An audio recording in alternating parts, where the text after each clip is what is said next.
Okay, dear Dhamma friends, we have come to the second Dhamma sermon of this Kalalgoda English Medium retreat. May you give your consent by saying Sadhu Sadhu. Namo tassa bhagavato arahato samma sambuddhassa. Namo tassa bhagavato arahato samma sambuddhassa. Namo tassa bhagavato arahato samma sambuddhassa. Attarasa manopavicaro ayam bhikkhu purisoti. Dear Dhamma friends, as you all know, we are discussing a particular sutta, which its name is called Dhatu Vibhanga Sutta. Dhatu Vibhanga Sutta actually comes in Majjhima Nikaya, the last part, that is the 140th sutta in Majjhima Nikaya. As we discussed, it has a very beautiful story where Buddha, rather than introducing himself, he is now trying to give the message or the teaching of the Buddha, that is the Dhamma. So he is basically explaining what is a person. And so-called person, he first say, Cha dhaturo ayam bhikkhu puriso. So person, the so-called person, the concept of person, is nothing but 6 elements. That is one kind of an explanation he is giving. Next, he is giving another explanation, that is what we discussed on yesterday. Cha passayatano ayam bhikkhu puriso. A purisa, the man, woman, any kind of a person, so-called person, is nothing but 6 bases of contact. So that we discussed on yesterday. So today I thought of going a little bit more to the next stage, where Buddha giving another explanation what is so-called person. That is very interesting, and there Buddha says, Attarasa manopa vicharo ayam bhikkhu purisoti. Attarasa manopa vicharo ayam bhikkhu puriso. So very interesting part, where the explanation is more now going towards the mind. So if you consider the 6 elements, so there the explanation is more towards the materialist point. The majority is about 5 elements are into the materialism. Then the 6 sense bases contact, that is also related to the faculties. Now these 18 kinds of mental exploration, everything is very much into the mind. So given the emphasis towards the mind. It's quite interesting. So what are these 18 types of mental exploration? So before we explain that, so let me explain 2 kinds of mental activity. So when you want to see a particular object, say for example, now I want to see this clock, then I first have to pay my attention to that, then I have to put my attention to it. So I have to apply my mind towards this selected object. So we call it vitakka, applied mind. There's a different objects are available, and we select a particular object, and that is the manasikara, the attention, and after that the mind is applied towards that selected object. And after that, now I am keeping my mind over there, so I am exploring the details of that particular object. So that is called vichara, vitakka and vichara. One of the very interesting and very important 2 mental factors in meditation. Samatha meditation as well as in the vipassana meditation. Very interesting 2 mental factors. Say for example, if you consider samatha meditation, so it's entirely based on the vitakka and vichara at the beginning. So you have to apply your mind again and again to the same object, then only the mind becomes concentrated. If your mind wanders to another object, you again take it back and again apply it to the meditation object. Again it wanders, again you take it back and apply to the same object. So vitakka and vichara, applied mind and the sustained thought, is very interesting and very important. Similarly in vipassana also, but again let me explain a little bit more on samatha side. Now when you are even developing the samatha side, tranquility meditation, even the first jhana, it is defined based on vitakka and vichara. The prominent factors are vitakka and vichara. the applied thought and the sustained thought, other than the rapture, happiness, and the one-pointedness. And the second jhana, you are discarding this vitakka and vichara. You can say this vitakka and vichara is somewhat gross, and it is there. In the second jhana, you get rid of it. You keep it away. So it is available in the samatha side, as well as in the vipassana side. Again and again you do some sort of labeling. There the vitakka and vichara is involved. So let's come to that later. So this sustained mind, first the applied mind and then the sustained thought, is very interesting and very important to understand.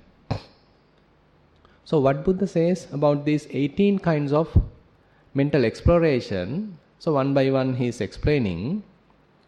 First one, Chakkuna Rupan Disva Somanasattaniyang Rupang Upavicharati. So say you are seeing a particular object by the eye, and now the mind is searching,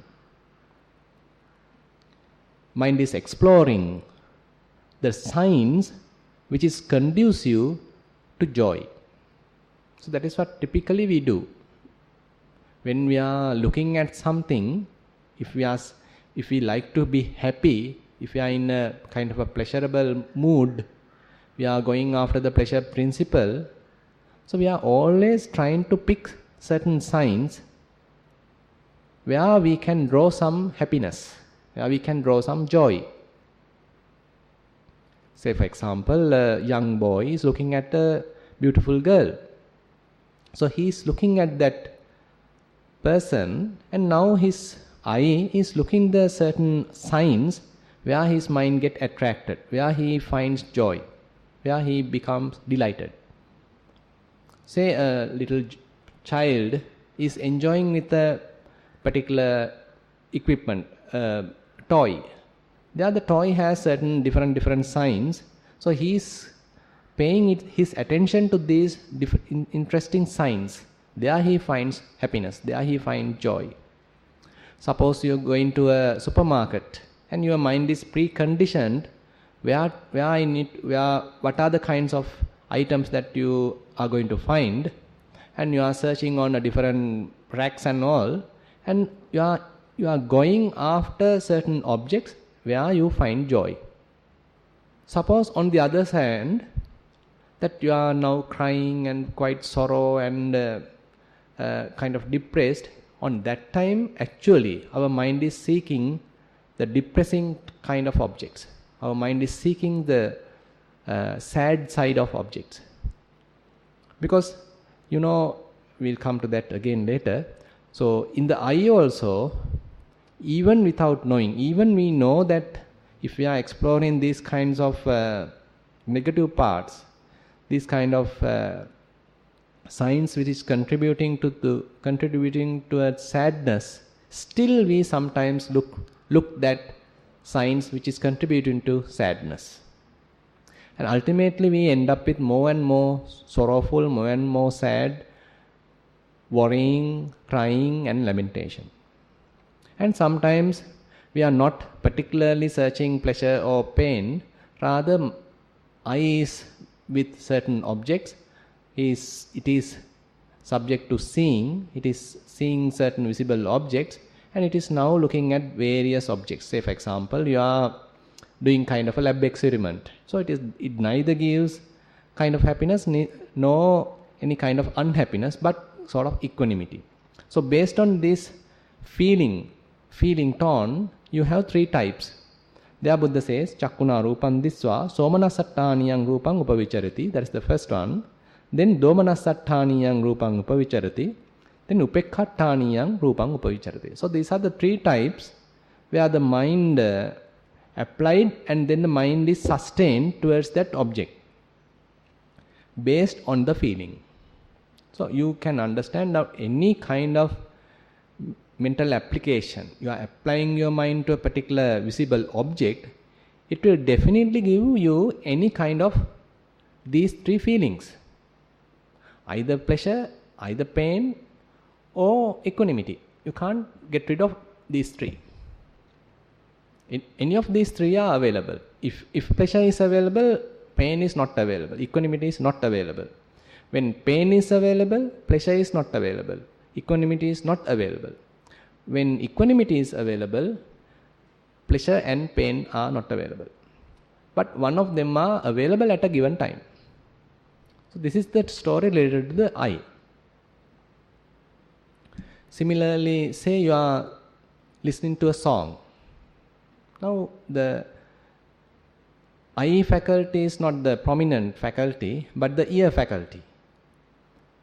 And the sound is now impinged on eardrum, and you are paying attention to that.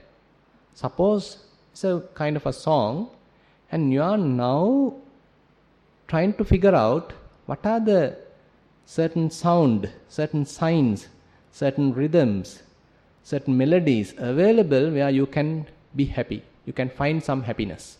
You can find some joy. Say different sounds are there. Different ringing tones are available nowadays in the handphones. So you are selecting what is the best ringing tone for me. Something like that.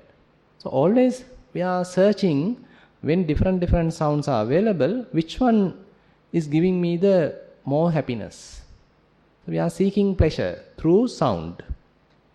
On the other hand, there are certain songs, when you are hearing them, when you are listening them, it gives some soka rasa, kind of a sorrow, kind of a sad feeling. You still like that. You like to enjoy. Some romantic songs are there, some melodies are there. It does not give real kind of laughing, smiling kind of feeling. Rather, it's giving a kind of a sadness, kind of a touching feeling in your heart. Still we like it. So on the other hand, say someone is talking, maybe now I am talking, you are just equanimous. No, you're sleepy and like that. So no, neither pleasure, no pain. Equanimous. The sound is available. So when you are listening, one of these attributes are available. You can't be free from it. You have to take one of it. If your ears are open, if you are listening, you can't avoid any of these feelings. One of them, either you have to, even if you like it or not, you have to take it.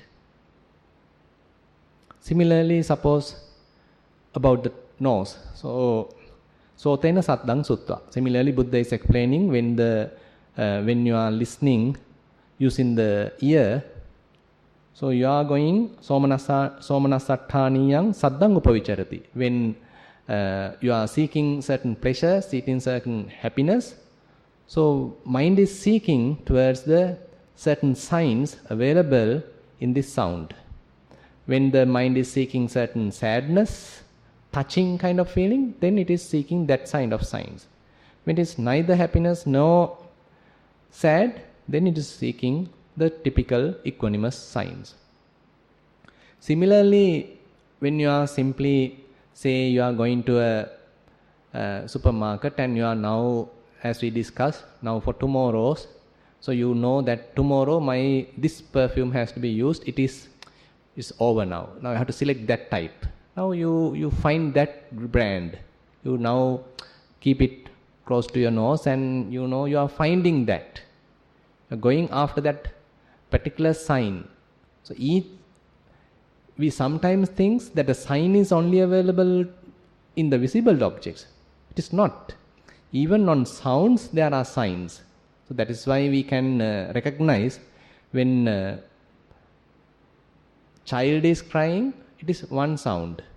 When a dog is barking, it is another sound. When a singer is singing, it is another sound. So you can understand this sound also has this different signs available. Accordingly, it will give you either happiness, unhappiness, or equanimity. Similarly, when you are smelling some kind of an odor, then it is giving you either happiness or unhappiness or equanimity. And our mind involved there.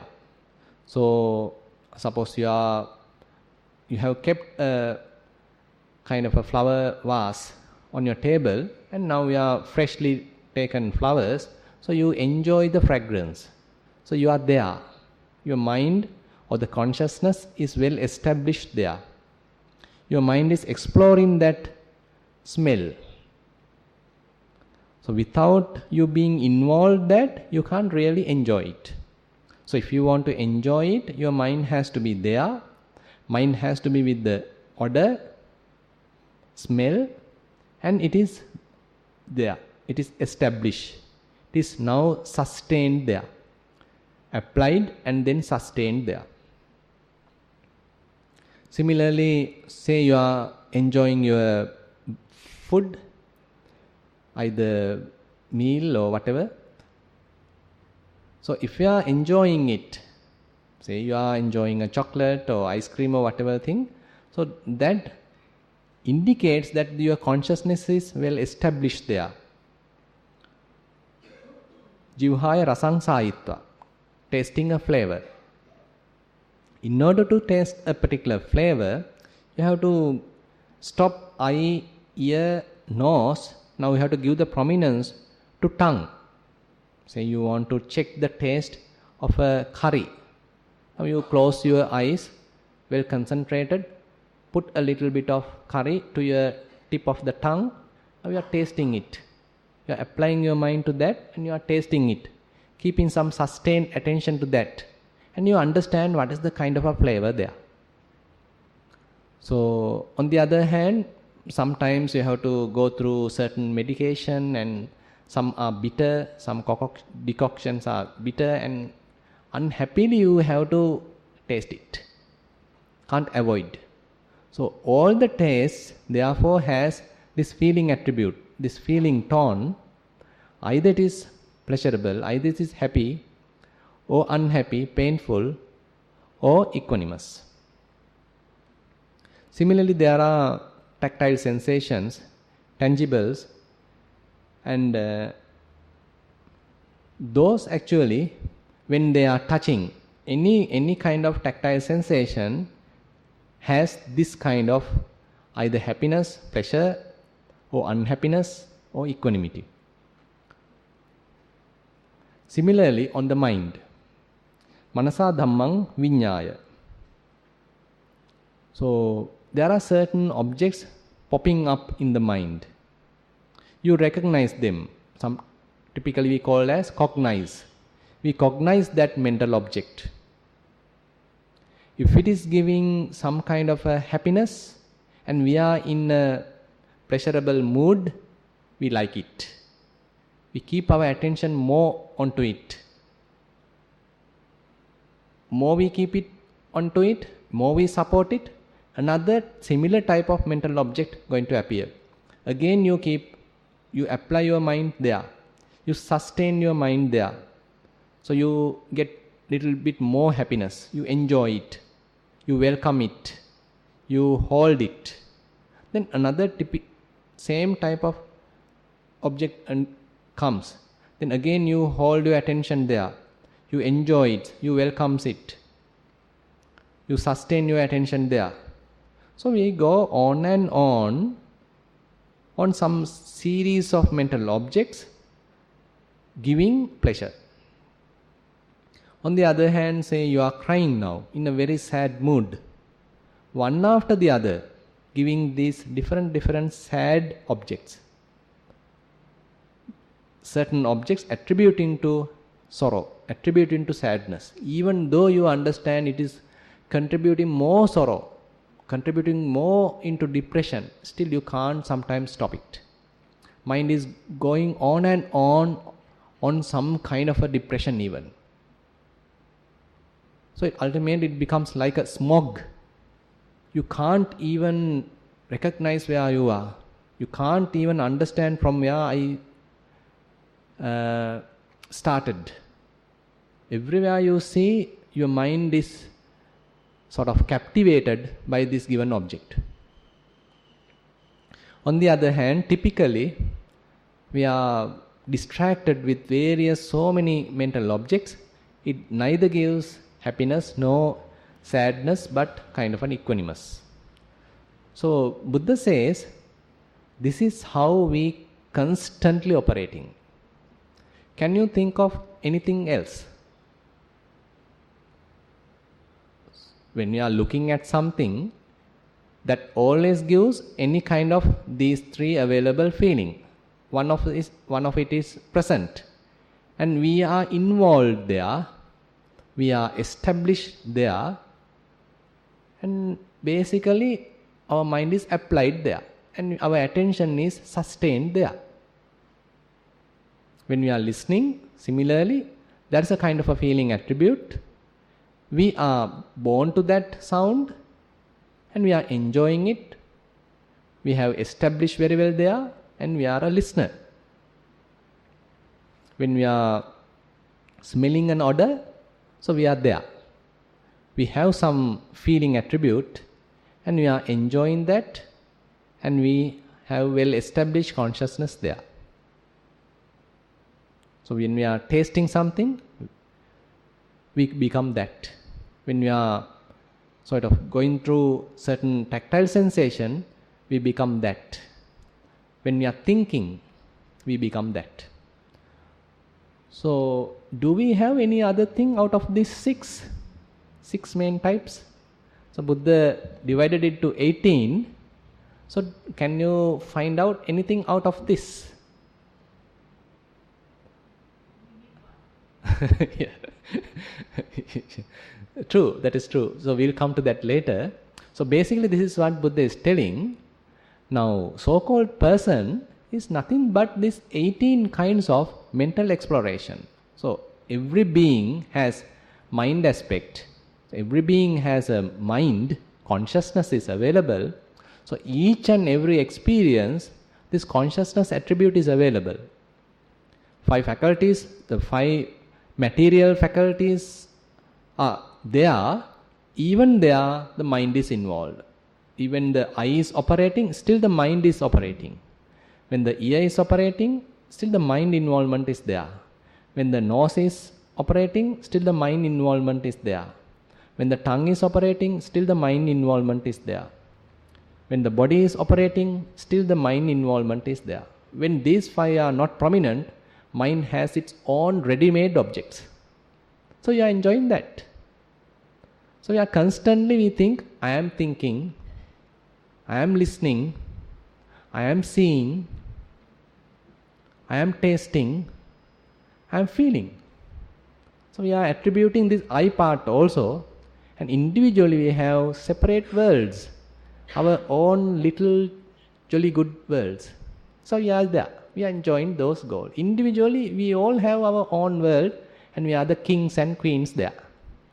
So Buddha says, person is nothing but these 18 types of mental explorations. So there's another way of explaining this. This comes in a closer sutta called Uddesa Vibhanga Sutta, that is also available in Majjhima Nikaya. There Buddha says, Bahidda viññānaṁ vikkittaṁ visatanti uccati. He is now explaining it in a different point of view, but the same situation, where the mind is distracted and scattered externally. Cakkuna rūpaṁ disvā rūpa nimittānusārī viññānaṁ hoti. When you are seeing a particular object, the consciousness is well established on the signs of that visible object. Rupa nimitta atsāda gatithaṁ. You are tied with the gratification of those signs coming out of that form. Because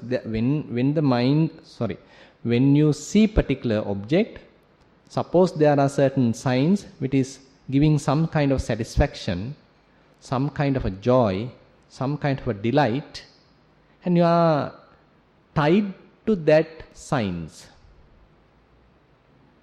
Rupa nimitta assāda vinibaddhaṁ. You are being shackled, you are being caught, you are being trapped by those signs which is giving some kind of gratification available in that form. Rupa nimitta assada sangyojana sangyuttang. Your mind now become fettered and bound to those signs available in that particular form.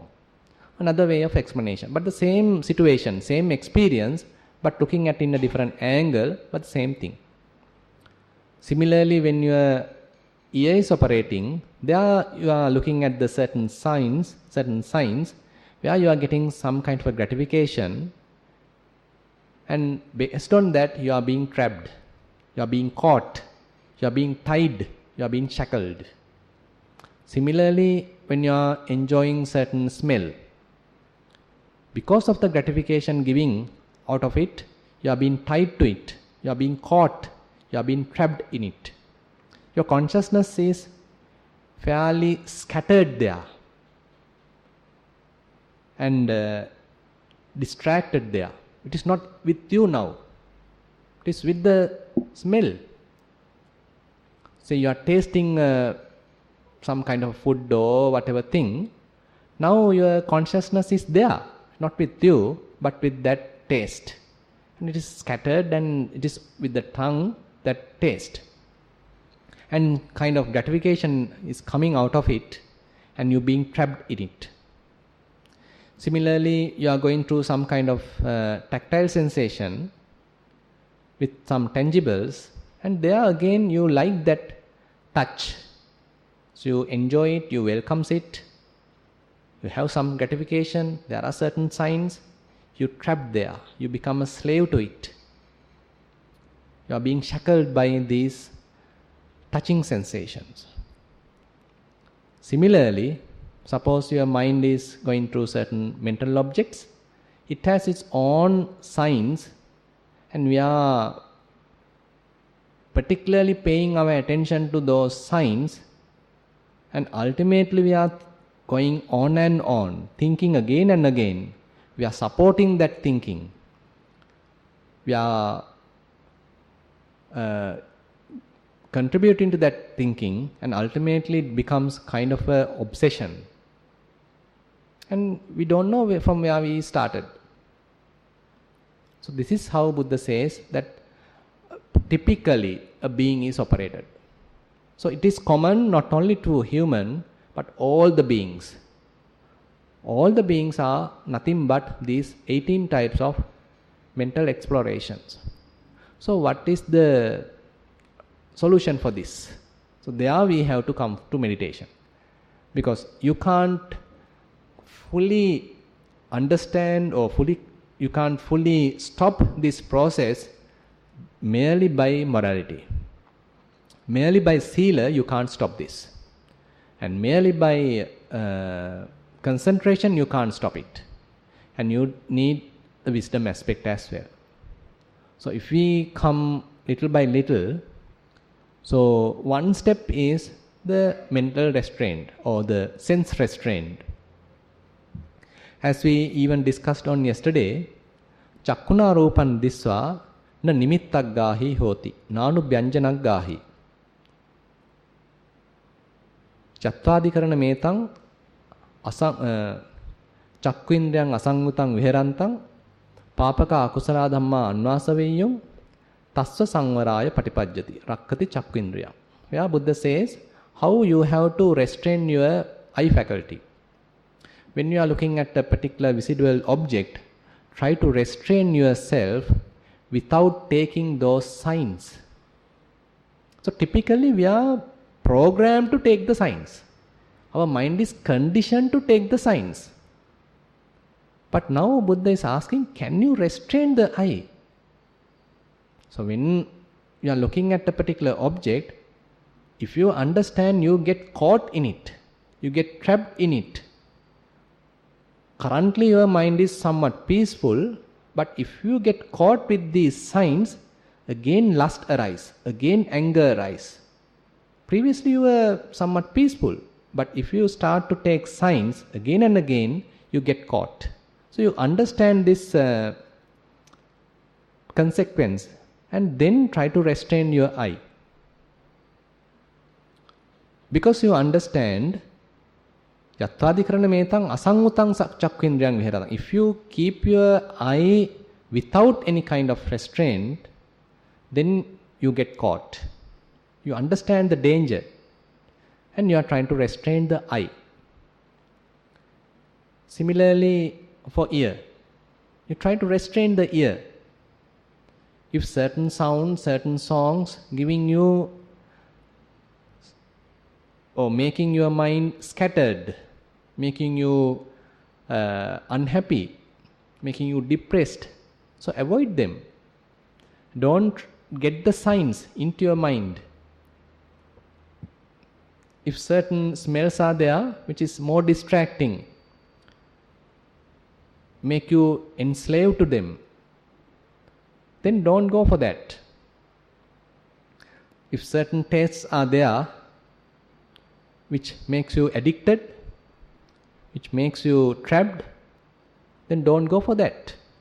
You know, nowadays drugs and all these things based on the taste, based on the various kind of addictions, but still people are going after them. So Buddha is telling, try to restrain yourself. Similarly, the body. So maybe pleasure is coming, maybe kind of an enjoyment is there, but dangers are so grave, dangers are so powerful, and you understand the danger, adinava, and try to restrain yourself. Similarly, the mind. The most difficult part is the mind. So you can apply morality and try to restrain your body and the words, but most difficult part is the mind. So in Vipassana particularly, so you have to have a kind of a attitude, how I can maintain my mind free from proliferation. Nippapancha ratu. So you have to have this kind of an inclination. Can I keep mind free from stories? Can I maintain mind free from proliferation, verbalization, idle thinking, inner chatter? Can I keep it quiet? So sometimes we think we always have to think. But Buddha says you don't need to. Still you can see, but the mind is quiet. Still you can listen, but the mind is quiet. If you can feel the smell, but the mind is quiet. Still you can taste, you can know the taste, but the mind is quiet. Still you can feel the tactile sensation, mind does not give any commentary. So suppose you are going to see a beautiful scene. You are looking at a very nice sea, horizon or something like that. During the evening, you go to the beach. Can you just watch that, keeping your mind quiet, without asking or without allowing it to chatter? This is good, this is bad, this is far, this is good, there's a ship, there's a fish. So like that, if mind is start to talk, can you really enjoy that sight? You can't actually. But if you want to really enjoy this sight, you have to keep your mind quiet. You have to ask it to shut up. Now I am just enjoying. Doesn't matter, I am just enjoying this particular beautiful sight, doesn't matter. But let the mind be quiet. So Buddha says it is possible. So in Vipassana, so we are using different techniques. Another technique is labeling. So when you are seeing something, you simply label it without allowing mind to go on a story, without allowing it to create a story. You simply say seeing. It is not a fan, but seeing. This is not a TV, but seeing. You are not going to the signs. He is not Chola, but man, or seeing. So if you recognize the person, if you give the signs, then you create the story. So he is male, he is from there, he is bad, he is good. So the mind starts to create the story. So you avoid it by simply reducing the value. So you are not giving any importance to it. So you are simply saying, seeing, seeing, seeing. Similarly, when you hear sound, so it may be your child, or it may be a crow, it may be dog, or whoever, having kind of a equal value. It's just a sound. Hearing, hearing, hearing. First you can take it as sound, sound, sound. Later take it even to the internal side, and then you are telling it hearing, hearing, hearing. Because when you are telling sound, sound, sound, still it is external. But ultimately sound impinge in the eardrum, and then it becomes internal, and you can come to that level. Hearing, hearing, hearing. That's it. So you are not going to the details of the sound.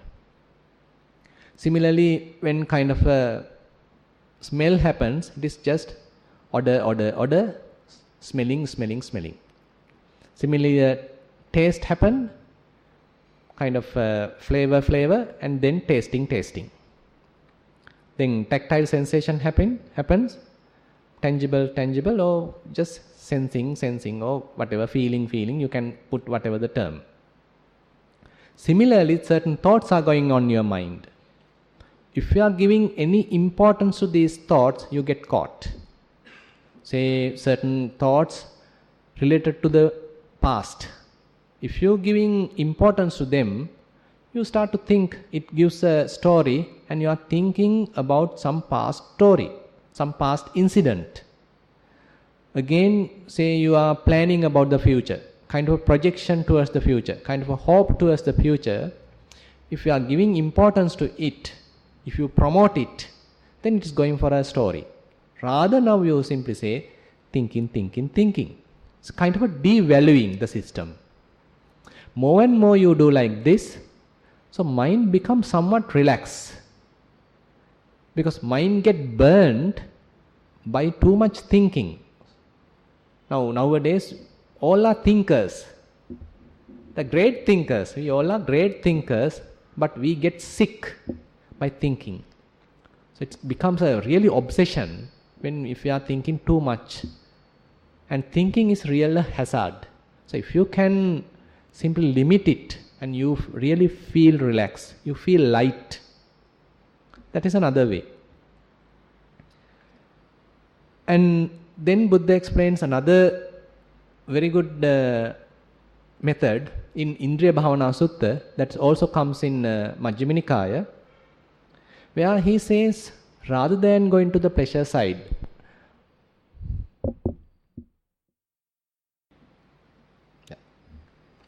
so I want to tell about the Indriya Bhavana Sutta.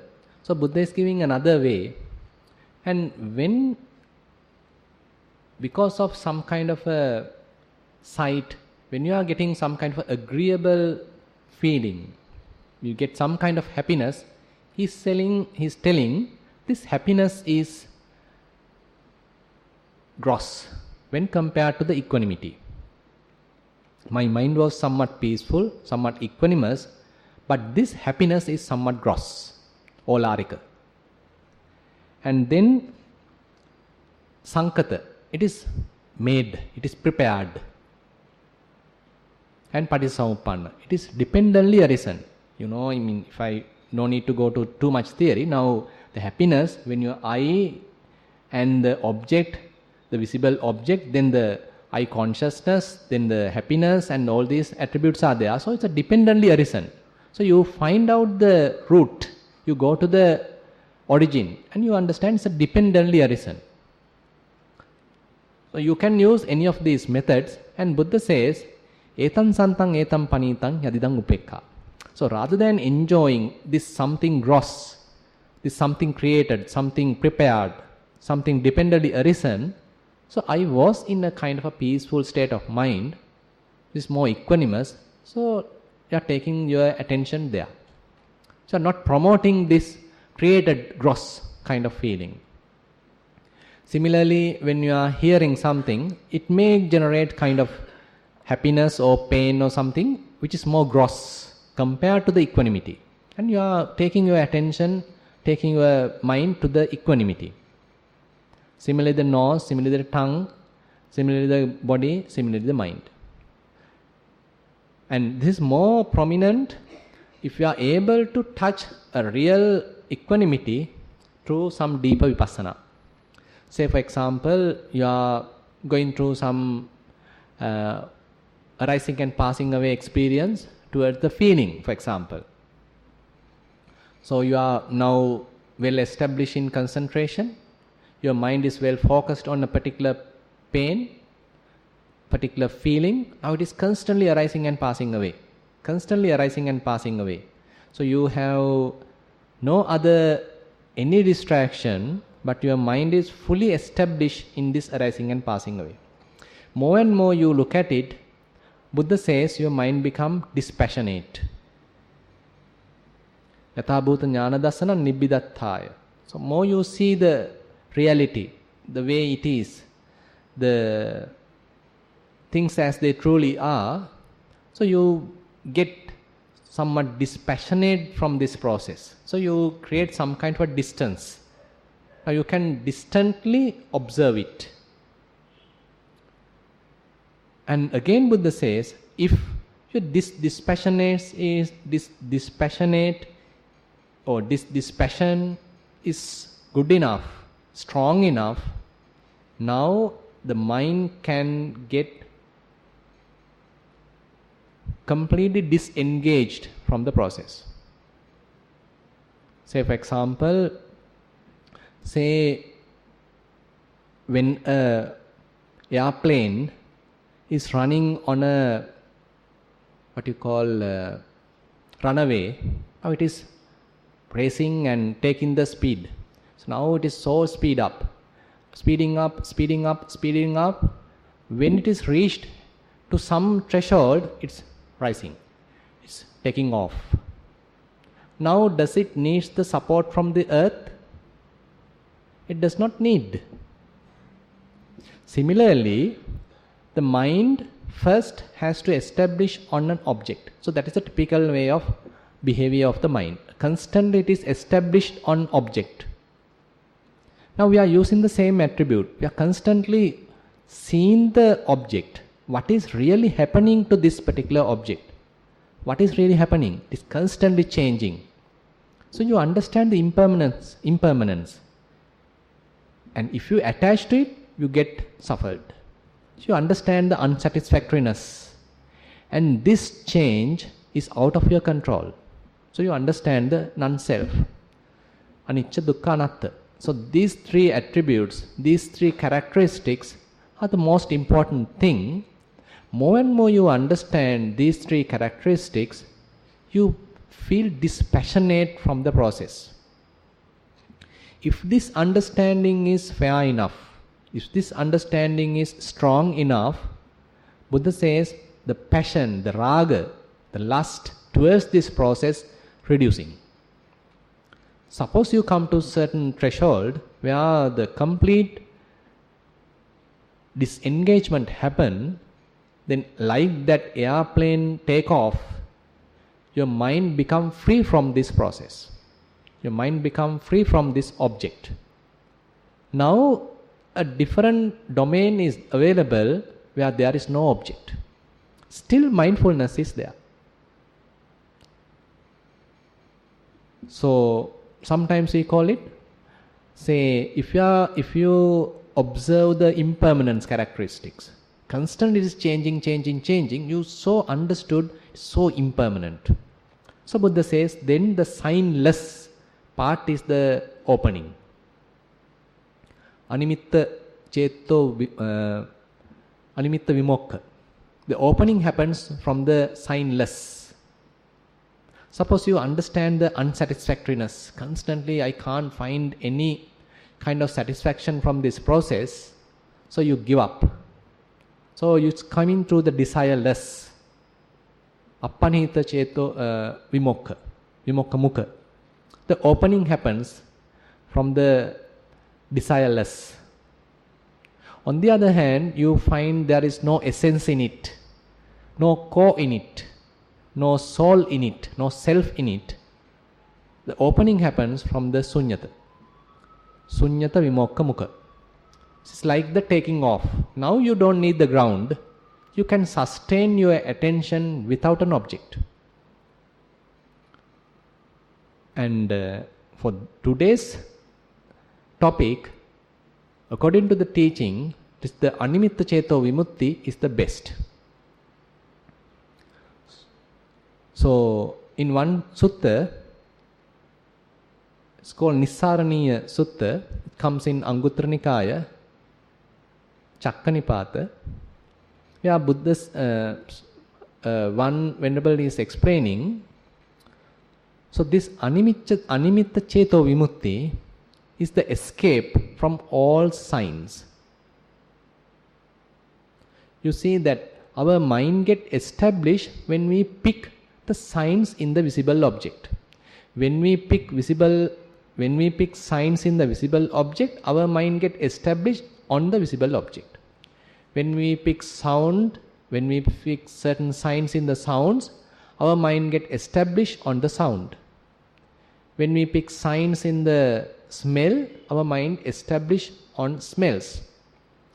When we pick certain signs in the taste, our mind get well established on the taste. When we are desiring certain signs on the sensation, the tactile sensations, our mind get established there. Similarly, when we are picking up certain signs in the mental objects, our mind can establish itself. So this is the way it is operating. So if we are not picking up any sign, so this is what happened in the Animitta Cheto Vimutti. At the beginning, it's the kind of a concentration, and more you develop it. More and more you cultivate it. And Buddha giving very beautiful words there. Animitta Cheto Vimuttiya Bhavita Bahulikata Yanikata Vattukata Anuttita Parichita Susamaradha. Probably you have some similar understanding on certain other meditations. Say for example in Metta. Buddha's in certain suttas it is called, say in the Metta Sutta, I think. There Buddha says Metta Cheto Vimuttiya Yanikata, Bhavita Bahulikata Yanikata Vattukata Anuttita Parichita Susamaradha. Same terms Buddha used for this Animitta Cheto Vimutti as well. Bhavita, you develop it. Bahulikata, you cultivate it. Yanikata, it's available like your vehicle. If you have your own vehicle, you take it and go. It's available for you. Vattukata, it's like your field. You are there. Anytime you go here and there, you can come and stay at your field, at your home, because it belongs to you. It has become part and parcel of you. It belongs to you. It's your own property now. Vattukata, Anuttita. Now you somewhat, it becomes kind of readily available for you. Parichita, you are trained on it. Susamaradha, so you well established on it. So this is a kind of a training. So you can't immediately do it. So more and more you do like that, more and more you establish yourself in this Animitta Cheto Vimukti, the freedom, the signless freedom of mind. Then Buddha says, this is the complete escape from signs. If mind is not taking signs, it is entirely free from defilements. Sanimitta bhikkhave uppajjati papaka kusala dhamma no animitta. That's another statement available in the Sanimitta Vagga in Anguttara Nikaya. Buddha says, if at all any kind of defilement to arise, it has to have a sign.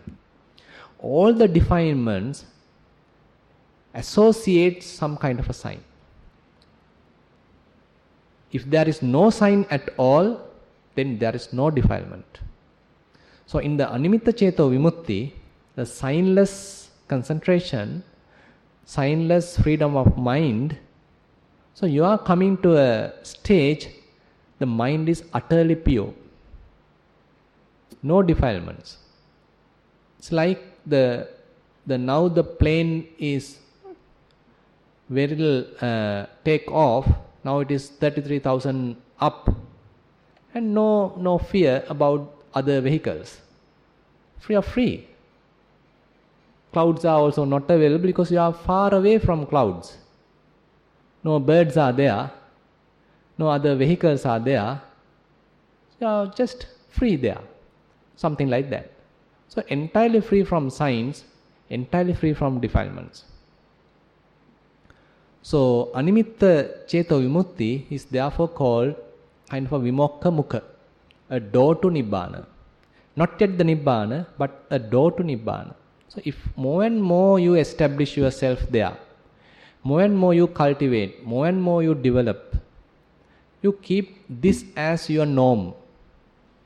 You keep this as your field, readily available for you. At any given time you can keep your attention there. While walking, you are there.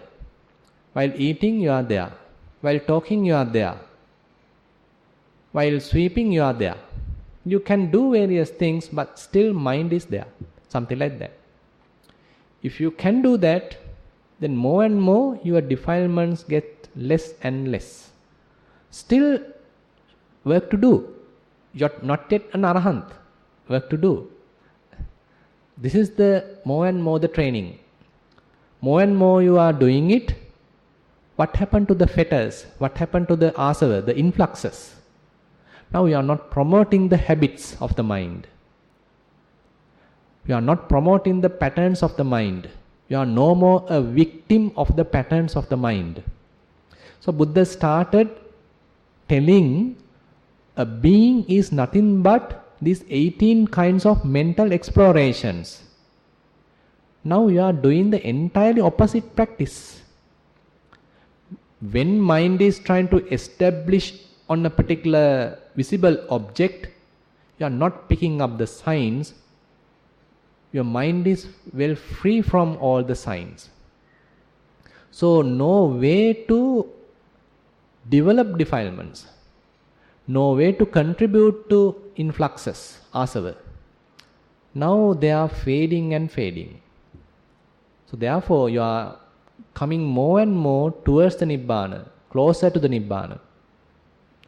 So this is in a way, we can say the kind of a matured kind of vipassana. So where you first understand this place. There's a beautiful Dhammapada verse available.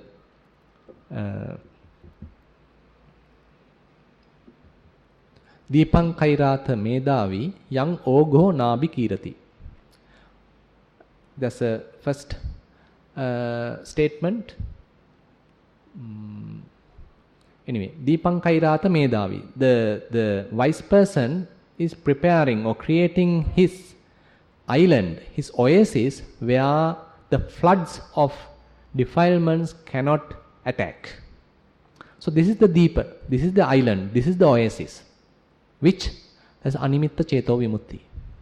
So you keep it this, you use this as your established or your home, your norm, your vehicle, your field, and you are with it.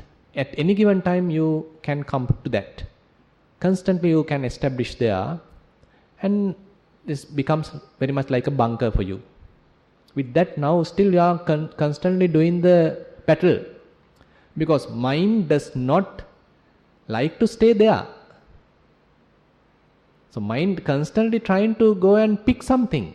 Again and again it is attached to something. Again and again trying to grasp. So once it is grasping, so you understand now actually the mindfulness shows you, tells you, see that bugger has gone and grasped something. So now you apply wisdom. Okay, come back, you will be here. So you take it back to the oasis. It's free from defilements. Again, kind of a nice song is coming. Yesterday I was listening to certain songs. So the old habits are coming up.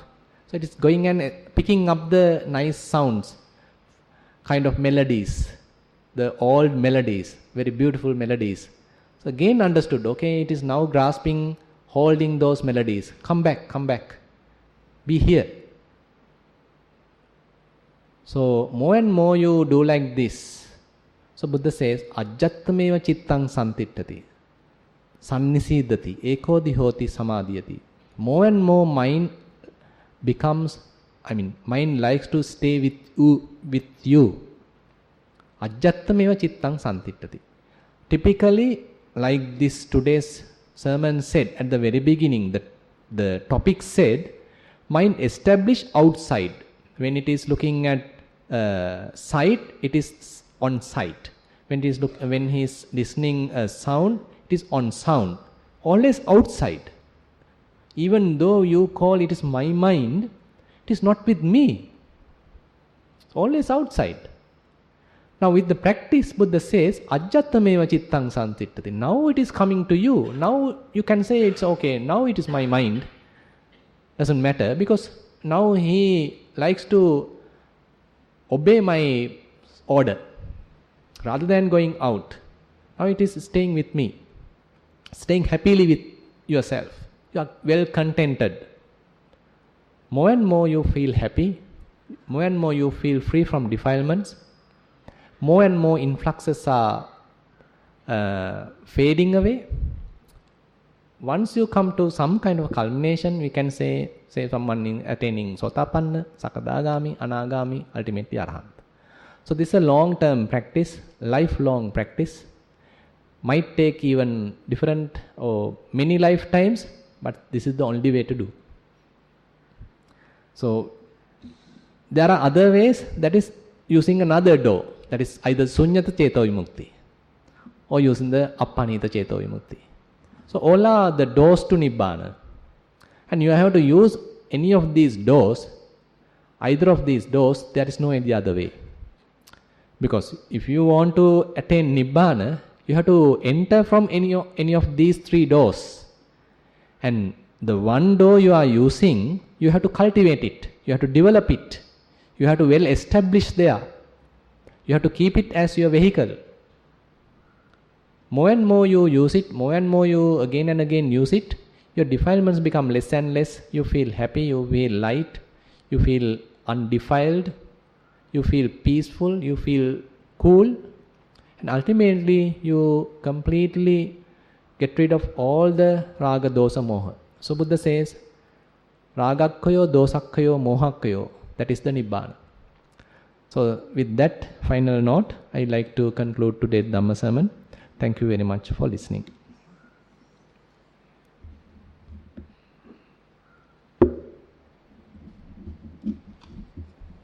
Today we have another sharing of merits. Today, morning dana. Please bestow merits to my grandparents, Charlotte and Charlie Jayawardena, and again another relative, Gami Jayawardena, and again all the passed away relatives and friends who are in need of merit, and also to any other beings who are in need of merit, and may they find solace in Buddha, Dhamma and Sangha. And again the lunch dana, to bestow merit to her husband, Piyasiri Dabre, who passed away 11 years ago, and to all her brothers and sisters. So while keeping these good wishes, let's recite the traditional verses.